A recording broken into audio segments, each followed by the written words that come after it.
Le site Politico a publié lundi soir un document de 98 pages d'un projet de la Cour suprême encore en discussion visant à supprimer le droit à l'avortement protégé par la Constitution américaine depuis 1973, rendant ainsi la décision de légaliser ou non l'avortement à chaque État. Vent de panique immédiat à Washington, anti et pro-IVG se sont retrouvés pour manifester devant la Cour suprême, plus haute juridiction américaine. Ambiance.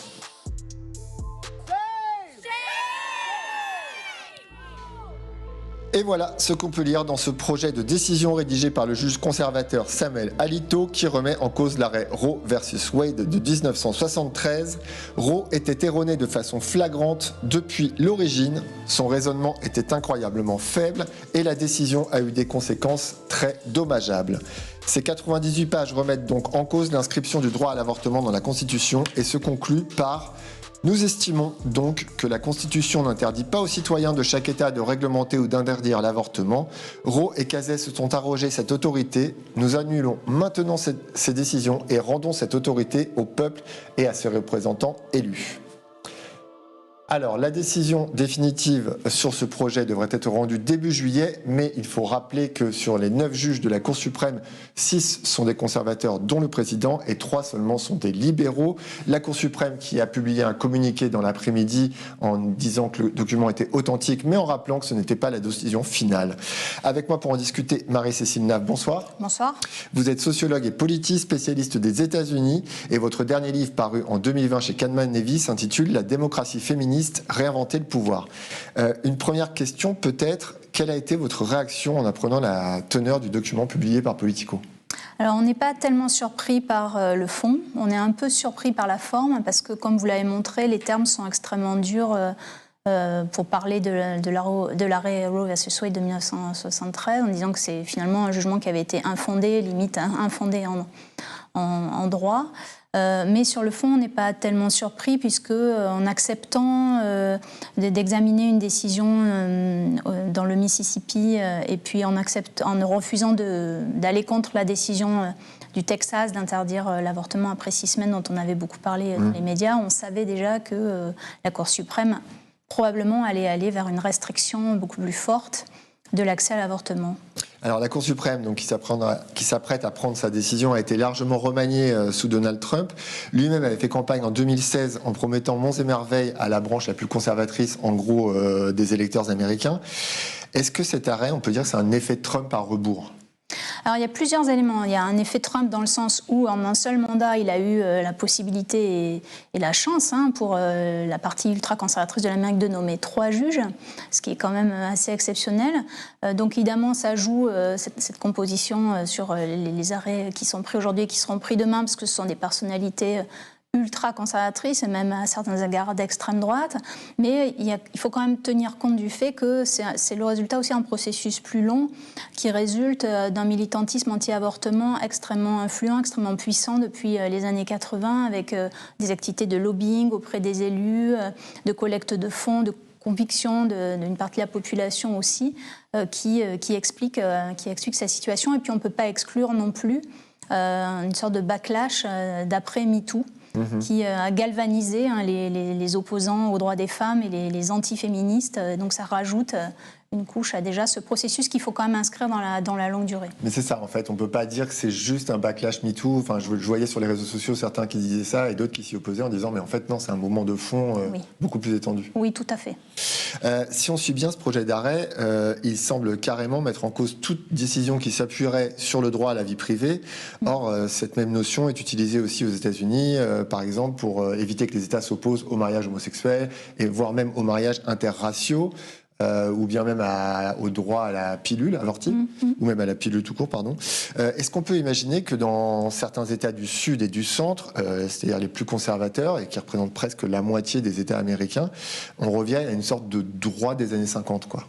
C'est la crainte de beaucoup d'associations de défense des droits civiques et de défense des droits des personnes de même sexe. On peut effectivement être assez inquiet sur ces sujets-là, puisque le texte qui a fuité remet en cause le droit à la vie privée, et notamment le 14e amendement de la Constitution, qui effectivement fonde un certain nombre de décisions qui ont été prises, y compris très récentes, autorisant le mariage entre personnes de même sexe. Il faut voir, et ça aussi ça a été quand même assez relayé par les médias français, qu'il y a une espèce d'obsession de la droite et de l'extrême droite américaine sur ces sujets identitaires, sur ces sujets d'égalité entre les femmes et les hommes, entre les personnes, quelle que soit leur sexualité, et puis la question de la lutte contre le racisme. Et il y a vraiment une obsession identitaire aux États-Unis qui est très clairement du côté de l'extrême droite et de la droite américaine. Et donc on peut craindre effectivement que, poussé aussi par un militantisme de terrain et par des élus dans un certain nombre d'États fédérés conservateurs, la Cour suprême soit tentée d'aller vers la restriction des libertés, d'aller vers des décisions liberticides. Ouais. On parlait des États du Sud, mais justement dans ces États, il y a une sorte d'entrisme de la branche la plus extrême des conservateurs, y compris même dans les conseils d'école, par exemple, qui commencent à interdire des livres et tout ça.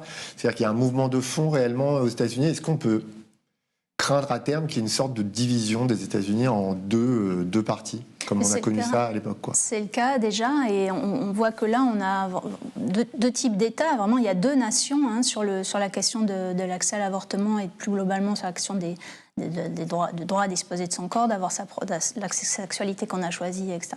Donc on voit que la nation, elle est vraiment divisée en deux. Ça nous rappelle des heures sombres de l'Amérique dans les représentations collectives. Ça rappelle les périodes avant la guerre de sécession. Bien sûr, on a ça en tête. Et ça nous interroge aussi sur ce qu'est devenu le Parti républicain. C'est plus du tout le Parti républicain d'Abraham Lincoln, ou même de Nixon à la limite, puisque c'est Roe versus Wade, c'est début des années 70. Le Parti républicain s'est très fortement droitisé depuis les années 90. Évidemment, ça s'est amplifié de manière très flagrante et ostentatoire et parfaitement assumé, voire théâtralisé sous la présidence Trump. Mais c'est un processus de plus long terme. Maintenant, c'est un parti qui est très largement d'extrême droite. Ouais. Ce que vous dites, c'est que Trump n'est pas du tout un accident dans l'histoire du Parti républicain, en fait. C'est plutôt une sorte d'apogée, un peu. Oui, on peut dire ça. Et puis le Trumpisme après Trump continue, puisque tout le mythe, c'est pas le sujet d'aujourd'hui, mais enfin quand même un petit peu, c'est le mythe de l'élection volée, d'un complot démocrate contre les intérêts de l'Amérique. Ça perdure. Et puis les obsessions anti-woke aussi sont très présentes aux États-Unis. Et en fait, c'est l'opposition à l'émancipation, tout simplement. On est à quelques mois des élections de mi-mandat. On a vu que Joe Biden a publié un communiqué dans lequel, en gros, il dit attention à bien voter à ces élections de mi-mandat pour justement essayer de contrer ce vent conservateur. Est-ce que ça peut avoir une influence? Est-ce que les conservateurs ont des cartes en main pour lutter contre ça? Alors effectivement, les élections de mi-mandat ont lieu en novembre prochain. Donc il y a un tiers du Sénat et l'intégralité de la Chambre des représentants qui sont renouvelés, mais aussi il y a tout un tas d'élections locales, donc des congrès locaux et gouverneurs, etc. Et puis les lois autorisant ou interdisant l'avortement sont vraiment votées et sans doute avec cet arrêt qui, s'il se confirme de la Cour suprême, au niveau local. Donc il y a deux Amériques, des congrès qui, d'ailleurs, renforcent l'accès à l'avortement et qui ont dit d'ailleurs ces dernières heures qu'ils allaient encore le renforcer. Et donc il y a un enjeu politique très fort qui risque de galvaniser chacun des deux bords. Les républicains qui se sentent pousser des ailes, on peut dire, mais aussi les démocrates qui pourraient mettre en place des campagnes encore plus vives d'incitation au vote pour défendre les libertés, sachant que les élections de mi-mandat sont généralement défavorables au président qui est en place. Et là, d'ailleurs, les démocrates étaient assez pessimistes sur l'issue de ces élections. Et par ailleurs, Biden, il est dans un moment très bipartisan aujourd'hui, c'est-à-dire qu'il a derrière lui quand même le soutien des républicains dans le combat qu'il mène aux côtés de l'Ukraine.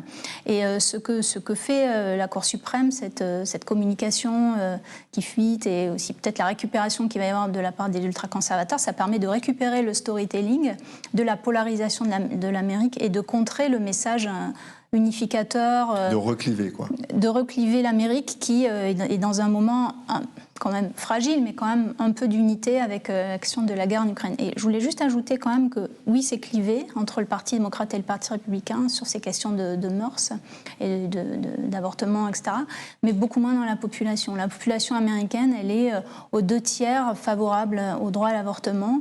Elle est beaucoup plus moderne sur ces sujets-là qu'il y a 10 ou 15 ans, notamment parce que dans les jeunes générations, y compris à droite, alors que c'est vraiment des sujets de polarisation extrêmement forts entre le Parti démocrate et le Parti républicain. Donc il y a vraiment un décalage entre les oppositions dans les partis et puis dans la population. Eh bien, merci beaucoup Marie-Cécile Nave. Rappelons enfin que dans le monde, une femme meurt toutes les 8 minutes d'un avortement clandestin selon l'OMS.